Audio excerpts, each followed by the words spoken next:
రామచంద్రపురంలో దేవుని పరిచయం జరిగిస్తున్న దైవజనులు డేవిడ్ గారు ఒక 5 minutes వారి శుభాలను అందిస్తారు. దేవుని పరిశుద్ధమైన నామమునకు మహిమ కలుగునుగాక. అదేంటి అప్పుడే చల్లారిపోయారా? ఈ బాబున అస్తమానం చూస్తాం కదా, ఇప్పుడు కూడా ఎందుకు అన్నట్టుగా చూస్తున్నారు మీరు. మరి గట్టిగా చెప్పండి, హల్లెలూయా హల్లెలూయా. మంచిది. స్థానిక దైవజనులకు జాన్ మోజెస్సయ్య గారికి ప్రత్యేకమైన వందనాలు, అలాగే అధ్యక్షులకి ప్రత్యేకమైన వందనాలు, వేదిక పైన ఉన్న దైవజనులందరికీ నా హృదయపూర్వకమైన వందనాలు తెలియజేస్తున్నాను. చక్కని గీతాలు పాడి మనల్ని అందరినీ ఆరాధనలో నడిపించిన జయశంకర్ గారికి కూడా ప్రత్యేకమైన వందనాలు. మీకు కూడా వందనాలు. మాకు చెప్తలేదటన్నట్టు చూస్తున్నారు. హల్లెలూయా హల్లెలూయా. ఇంతవరకు చక్కని విషయాలని మనం విన్నాం. ప్రియా దేవుని వార్లరా, ఈ యొక్క చర్చి యానివర్సరీ సందర్భంగా మనం ఒక మాటను జ్ఞాపకం చేసుకుందాం. ఏంటి అని అంటే, దేవుని యొక్క మందిరము యొక్క విశిష్టత.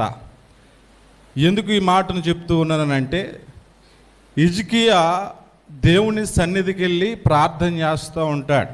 ఎప్పుడు అనంటే, ఆ సెన్హెరీబు రాజు తన సైన్యముతో యుద్ధానికి వచ్చినప్పుడు హిజ్కియా ఆ ఉత్తరాన్ని పట్టుకుని దేవుని సన్నిధికి వెళ్ళి ప్రార్థన చేసినప్పుడు దేవుడు ఆ ప్రార్థనను ఆలకించి వారి యొక్క 185,000 మంది సైన్యము మీద 3,000 మంది గెలిచినట్లుగా.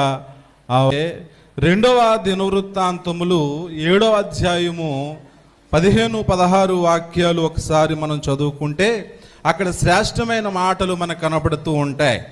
2వ దినవృత్తాంతములు 7వ అధ్యాయం 15-16 వాక్యాలు ఒకసారి చదువుకుందాం, త్వరగా ముగిద్దాం. ఈ స్థలమందు చేయబడు ప్రార్థన మీద నా కనుదృష్టి నిలుచును, నా చెవులు దానిని ఆలకించును.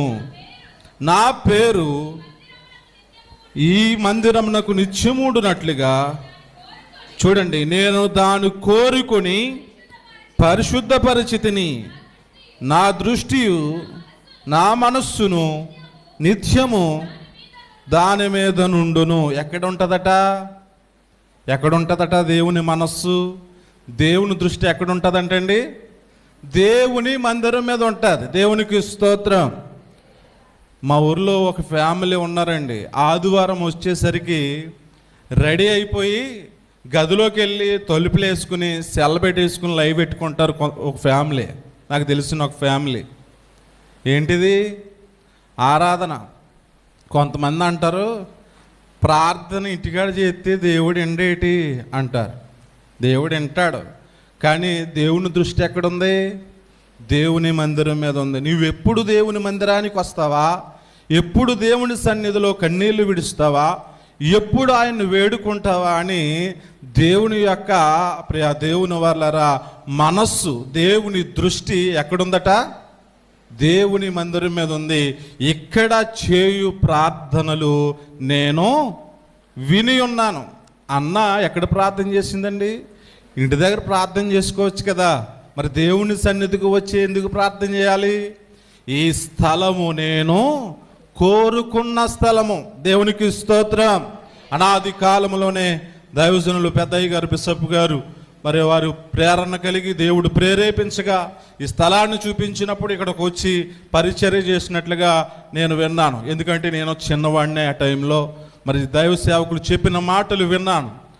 దేవుడు వారికి చూపించిన స్థలము అనగా దేవుడు కోరుకున్న ఈ స్థలము ఎటువంటిదనంటే పరిశుద్ధుడు కూడా ఏం చేయకూడదు? దూరముగా ఉండకూడదు. ఎల్లప్పుడూ దేవుని యొక్క వాక్యం ఉంటుంది కదా, ప్రజలు నేను దేవుని సన్నిధికి పోదు అన్నప్పుడు నేను సంతోషించి తినట్టు. దేవుని సన్నిధిలో నిత్య సుఖములు కలవు అని దేవుని యొక్క వాక్యంలో ఉంది. నీ జీవితంలో శత్రువులు అనగా శ్రమలు, వేదనలు, బాధలు, కష్టాలు ఎదురవుతూ ఉన్నాయా? హిజ్కియా వెళ్ళినట్లుగా దేవుని సన్నిధికి పోయి మనం ఏం చేయాలి? ప్రార్థన చేసుకోవాలి. ప్రార్థన చేసినప్పుడు దేవుడు మనలను రక్షిస్తాడు. ఈ చర్చి యానివర్సరీ సందర్భంగా మీ అందరికీ ఈ శుభములు తెలియజేస్తూ ఉన్నాను. ఈ కొద్ది మాటలు దేవుడు మీ హృదయంలో ఉంచి దీవించునుగాక. గట్టిగా చెబుదాం. వెళ్ళిపోతున్నాను లేండి, కొంచెం గట్టిగా చెప్పండి. హల్లెలూయా.